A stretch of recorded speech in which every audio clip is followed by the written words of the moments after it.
சுயநலத்திற்காக சமய விவகாரத்தை ஆயுதமாக பயன்படுத்த வேண்டாம் என அரசியல் கட்சியின் தலைவர்கள் மற்றும் உறுப்பினர்களுக்கு பிரதமர் டத்தோஸ்ரீ அன்வார் இப்ராஹிம் எச்சரித்துள்ளார்.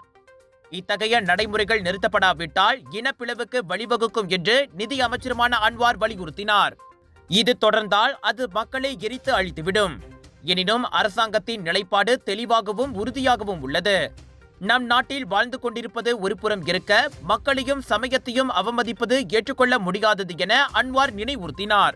சமயத்தை அரசியல் ஆயுதமாக பயன்படுத்த வேண்டாம் என்று நான் ஒரு எச்சரிக்கை விடுக்க விரும்புகிறேன் என மஸ்ஜித் தராஸ் ஜர்னாங்கில் வெள்ளிக்கிழமை தொழுகையில் கலந்து கொண்ட பின் செய்தியாளர்களிடம் பேசிய போது அன்வார் தெரிவித்தார். சமயம் தொடர்பான எந்த ஒரு கருத்தும் சரியான தளத்தின் மூலம் தெரிவிக்கப்பட வேண்டும் என்பதோடு ஏற்கனவே உள்ள விதிகள் மற்றும் சட்டங்களுக்கு இணங்க வேண்டும். இது ரமலான் மாதம் புனித வெள்ளி. இதை யார் மீறினாலும் அவர்கள் சட்டத்தை எதிர்நோக்க வேண்டும் என அன்வார் சுட்டிக்காட்டினார்.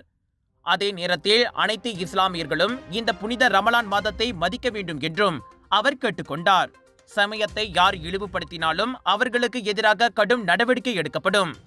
இந்நாட்டில் உள்ள பல இன மற்றும் பல்வேறு சமயங்களையும் சேர்ந்த மக்களுக்கிடையில் இருந்து வரும் நல்லிணக்கமும் பிளவுபட்டுவிடக்கூடாது. இஸ்லாம் என்பது நாம் மதிக்கும் கூட்டாட்சி சமயம். ஆனால் அதே சமயம் நல்லிணக்கத்தையும் பேண வேண்டும் என்று அன்வார் நினைவுறுத்தினார்.